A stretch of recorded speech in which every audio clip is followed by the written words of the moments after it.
So as we discussed earlier, sometimes it's going to happen where you have your system of linear equations in three variables to have no solution, and that's if these planes act this way. Or you could also have a system of linear equations that would have infinitely many solutions. Let's say that the planes would all intersect, and that is going to happen in a line here. Well, the line that would contain all of those planes is going to be your system of, it's going to be your solution. You could also have something like this, okay? There would be an infinite number of x, y, z ordered triples. Or if the planes all lie on top of one another, if they're all actually the same plane, then you are going to have an infinite number of x, y, z ordered triples that would satisfy that system as well. Okay? Now, I think what you will want to do is read in your ebook for things like this, okay?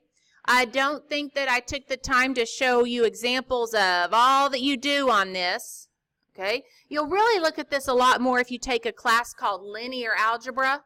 You'll see this quite a bit and how to deal with these types of situations.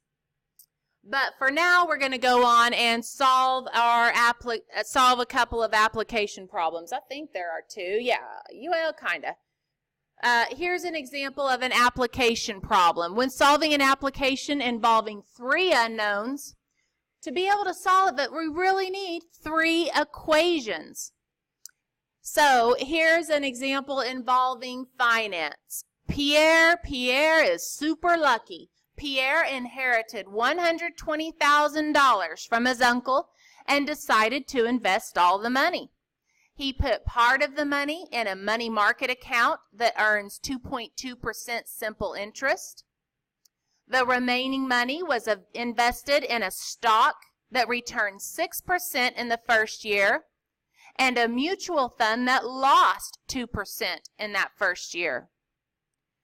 He invested $10,000 more in the stock than in the mutual fund, and we are also told that his net gain for 1 year was $2,820.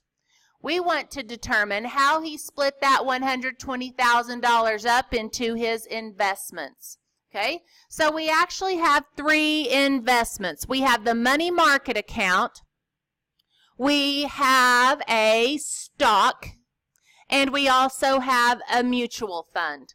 Okay, so let's talk about what happens with the money market account. Then we'll visit about what's going down with the stock. And then we will also talk about the mutual fund.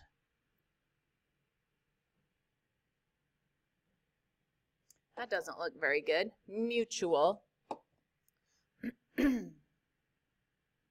fund.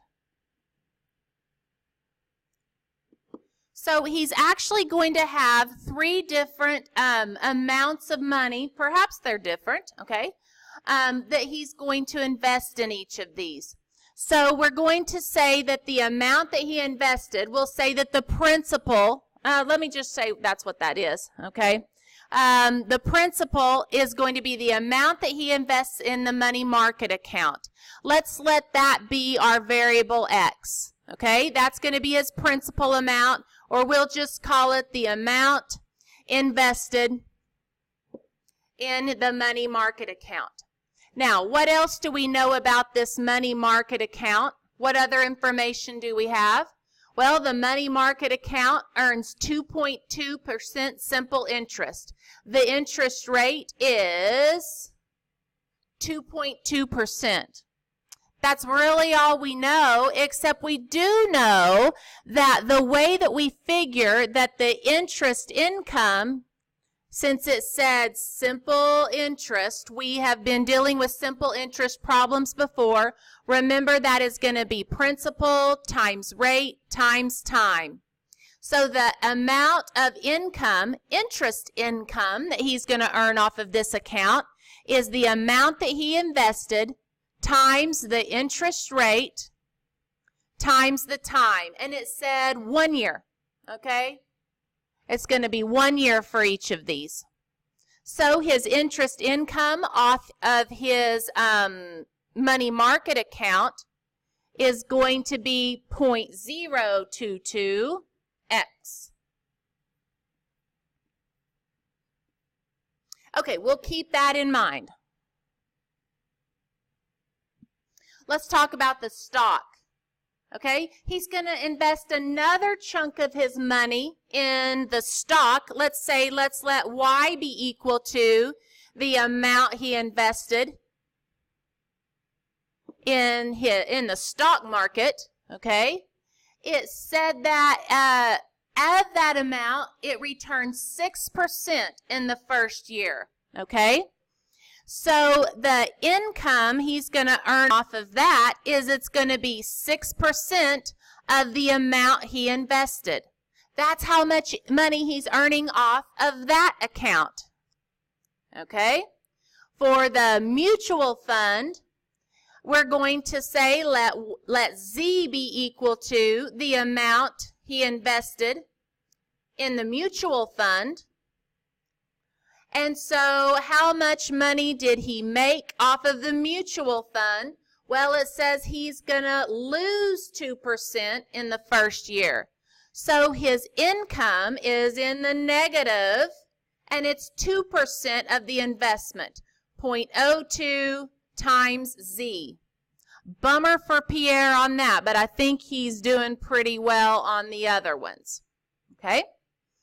All right, so a couple of things that we can know so far when setting up our system of equations is that x plus y plus z adds up to be the $120,000.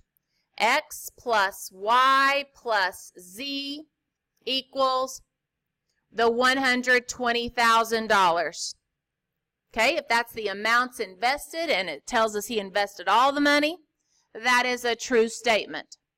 Now, if we talk about how much money did he make in interest income or just in income off the investments, we're going to take the amount that he made off the money market account, add that to the amount he made off of the stock market, and then we're going to have to subtract out the amount that he lost in the mutual fund, and they tell us in the problem that his net gain for his income was $2,820. That's going to make up our second equation. We're going to take the 0.022x added to the 0.06y minus the 0.02z, and that is going to add up to the $2,820 that he made off of his investments. Now, at this point, we have 3 unknowns, but only 2 equations. We need some more information. That last bit of information is going to come from this sentence. He invested $10,000 more in the stock than in the mutual fund. Okay? So to make a true equation, I'm going to say the amount that he invested in the stock is going to be equal to the amount he invested in the mutual fund. Y'all, that is not true. Okay? He invested more money in stock here than he did in the mutual fund. So to get this to balance out, I am going to add the $10,000 to the mutual fund to equal the amount that he invested in stock. Okay? So that is my third equation. Y is equal to Z plus 10,000. Or actually, let me go ahead and move that Z to the other side. And let me say Y minus Z equals that $10,000 difference in the 2 accounts. Okay. Now, people, what we've got going on here is We've got 3 equations with 3 unknowns. We should be able to solve here. Now, first of all, I think I definitely want to, in this equation in here, I want to clear out those decimals. I'm not a huge fan of that. And so I'm going to multiply both sides by 1,000. And really what that does is it moves everything 3 places to the right, having to fill in with zeros where needed. 1, 2, 3. Okay. Then, okay, I also notice, since I'm running out of time here, I also notice that everything is divisible by 2. So I'm also not only going to move my decimal place, I'm going to divide everything through by 2. Okay, so that's going to give me 11x,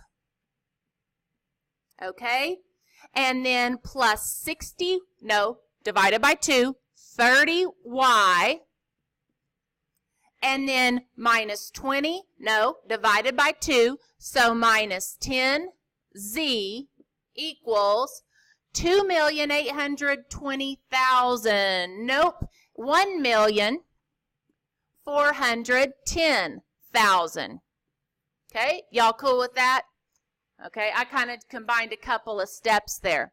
Now, on this third equation down here, I have y minus z equals 10,000. So really what I want to do is I ultimately want to take these first 2 equations and make the x's fall out because the x's are gone in that third equation.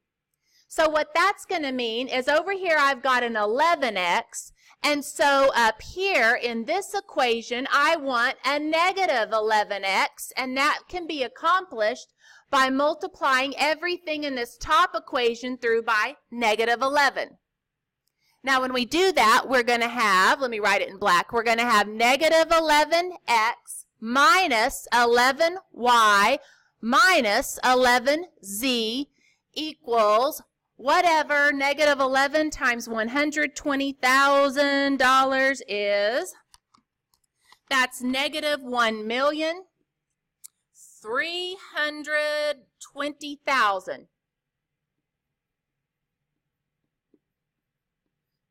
Okay? Put some commas in there.